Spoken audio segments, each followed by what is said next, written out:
यांनी मला पाणी दिलं आणि नंतर म्हटलं तुमची मिसेस कुठे आहे, तर यांनी दोघांनी मला पाण्यामध्ये गुंगीचं औषध टाकलं आणि ह्या दोघांनी माझ्यावर लैंगिक अत्याचार केला. लैंगिक अत्याचार केल्यानंतर मग मला तिथून उठून बसवलं. नंतर मग मी कळवा पोलीस स्टेशनला गेली यांच्यावर कंप्लेंट दाखल करायला. माझी कळवा पोलीस स्टेशननी कंप्लेंट नाही घेतली. मग मी डिसिप्लिनकडे गेली, मग मी सिपिनकडे गेली.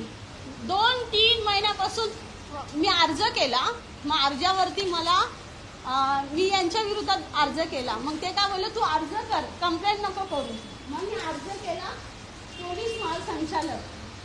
पोलीस महासंचालकला अर्ज केला, उपगृहमंत्रींना अर्ज केला, मुख्यमंत्रींना अर्ज केला, महिला आयोगाला अर्ज केला.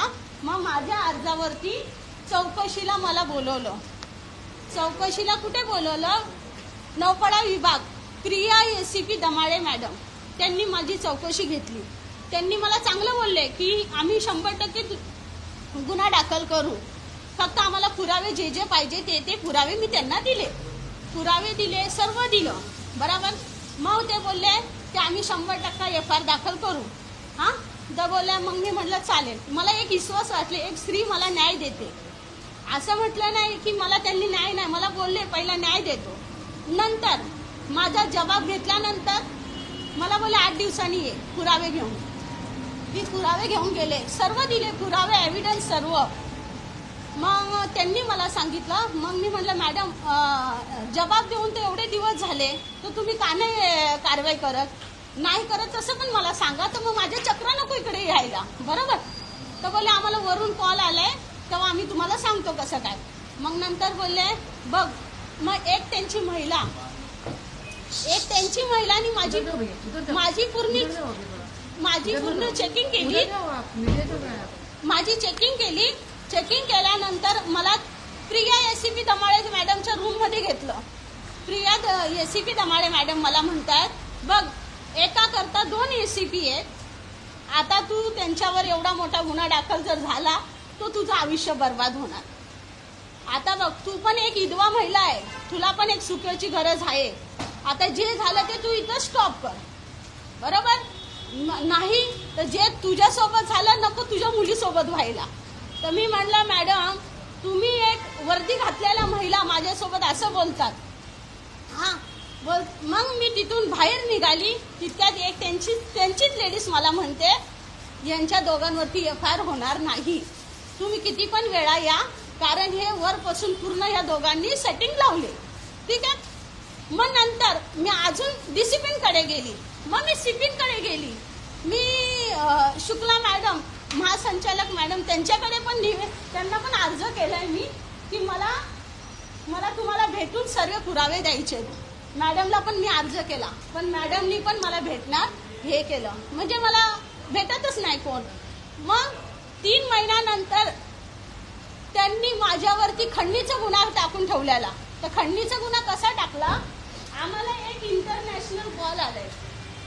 एसीपीला इंटरनॅशनल कॉल येत आहे, कमाल. एसीपी काय म्हणतो, आम्हाला एक इंटरनॅशनल कॉल आलाय. हा तर इंटरनॅशनल कॉल कसे, इंटरनॅशनल हे त्यांना इंटरनॅशनल 12 अंकी कॉल आलेत, त्यांना इंटरनॅशनल कॉल आलेत हे. हा आणि इंटरनॅशनल कॉल आल्यावर बोलतो अज्ञात व्यक्ती 40 लाखाची खंडणी मागतो, अज्ञात व्यक्ती. मग त्याच्यात माझा काय संबंध आला, माझा पुरावा होता का? ते सोडा, माझं सोडा, परंतु माझी जी मुलगी, आज मी एक विधवा महिला आहे, मी आज लहानाची मोठी मुलगी केली, माझ्या मुलीचं यांनी करिअर खराब केलं. मतलब मुलगीला पण हे खोटे केसमध्ये, मुलगीला पण खंडणीच्या केसमध्ये अडकवलं. त्यानंतर मी सीपी साहेबांकडे गेली, साहेब माझ्यावर केलं, ठीक आहे अत्याचार माझ्यावर केलं चालेल, पण माझ्या मुलीने काय केलं? तर तिथले कर्मचारी बोलतो तू ऐकतच नाहीये, तू त्यांच्याकडे फिरायला लागली, त्यांची बदनामी करायला लागली. मग त्यांनी एक ठाण्याच्या मीडियावाल्यांना अशी न्यूज दिली की काय एक महिला आहे होमगार्ड, ती तर लोकांना अशी ब्लॅकमेल करते. का करते ब्लॅकमेल? माझ्याकडे जर यांचे पुरावे नसते, यांनी माझं काय केलं नसतं तर मी यांचं नाव दिलं नसतं. बरोबर. कुठलीही महिला कोणाला ब्लॅकमेल करू शकत नाही. आणि हे दोन एसीपी यांचं हे बोरवली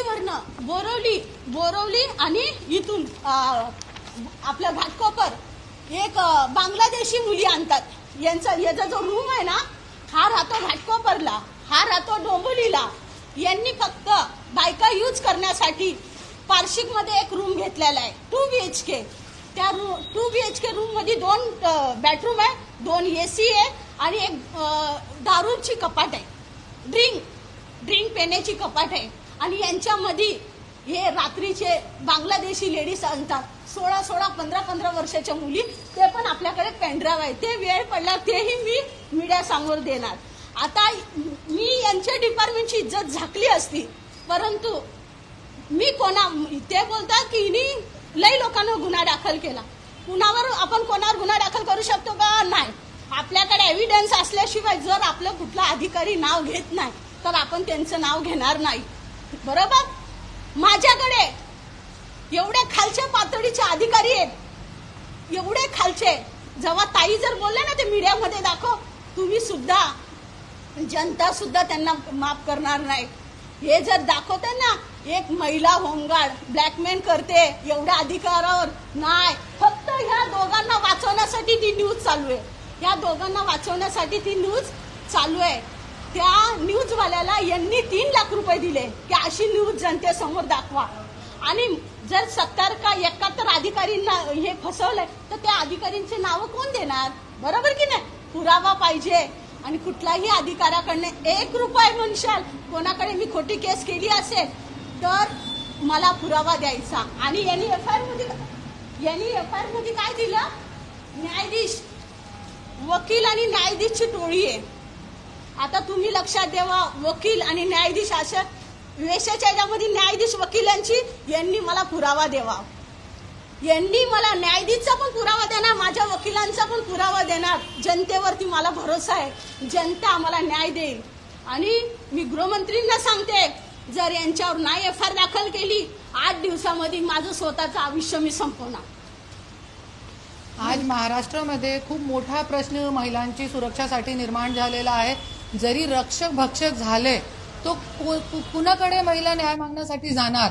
त्याच्यासाठी आज हे महिलांनी गृहमंत्री, महिला आयोग आणि सगळीकडे कंप्लेंट दिली आहे. आणि आज DG मॅडमच्या ऑर्डर असताना त्याच्यावरती एफआयआर झालेली नाही आहे. 6 महिन्यापासून इकडे तिकडे फिरत आहे ही महिला. माझ्याकडे आली.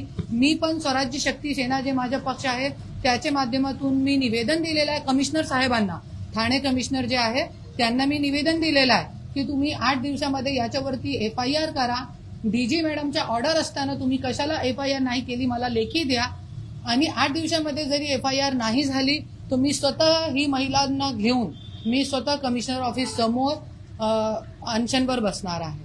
आणि जसं की देवेंद्र फडणवीस साहेबांशी मी हात जोडून विनंती करते, जसे तुम्ही बीडच्या प्रकरणामध्ये तुम्ही 1 दिवसामध्ये तुम्ही ऑर्डर काढली SIT चौकशीची, असंच तुम्ही तुमच्याकडे 24 तास आहे, तुम्ही 24 तासामध्ये एक गृहमंत्री म्हणून एक महिलाला न्याय द्या. तिच्यावरती इतका मोठा न्याय, ती पण पोलीसवाली आहे आणि होमगार्ड मतलब ते पोलीसवाले होते ना आधी, तो ही महिलाला तुम्ही न्याय द्या आणि 24 तासच्या आतमध्ये हे दोघांवरती एफआयआर करा.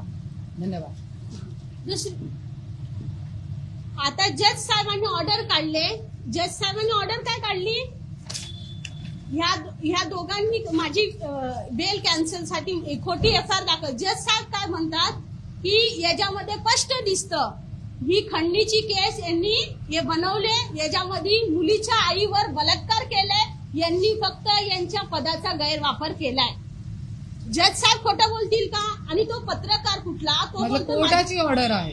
आणि पत्रकार तो कुठली ऑर्डर? त्यांनी 16 वर्षाची माझ्यावर काय, आता फॅमिली रिलेशनचं माझं काय संबंध होता ब्लॅकमेलिंग करायचा?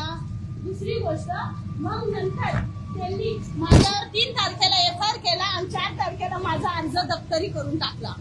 ना तपास केला ना काही केलं. ते मला बोलले न्यायालयाकडे भीक मागायची, तू न्यायालयाकडे. पण आम्ही न्यायालयाकडे तर जाणारच, पण आमचा बाप तर बापाकडे पण जाणार ना. आमचा बाप गृहमंत्री आहे आणि आमच्या बापापर्यंत ही गोष्ट गेली तर आमचा बाप नक्की FIR दाखल करणार.